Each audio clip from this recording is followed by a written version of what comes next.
What building with pride means to me is actually taking the time to do your job correctly and making sure that we send out perfect product is what, I take pride in doing, making sure it's done correctly the first time. Building with pride means to me having good products and building good relationships with my coworkers. When you do the work, you have to have pride into it to make it better. Pride makes a big difference in a person.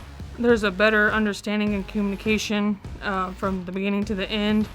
We're all there for each other. We're all open. We're honest. Working with quality helps us work a lot better on the team because everybody knows what have to do, what need to do, what need to be done. With the Lippert Quality Component Program, they're challenging us to reject all the bad stuff, whether it's scratches, dents, even the slightest thing, it goes back so we get the right stuff that we need to press on forward. It overall boosts everyone's morale, and it just makes you excited to want to come and work and improve the quality. It does make me feel good, especially when I know when I leave here and I did my best. Quality should be number one.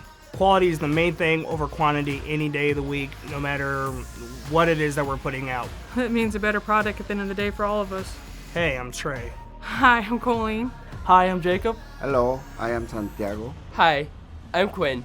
Let's build with pride. Let's build with pride. Let's build with pride. Let's build with pride. Let's build with pride.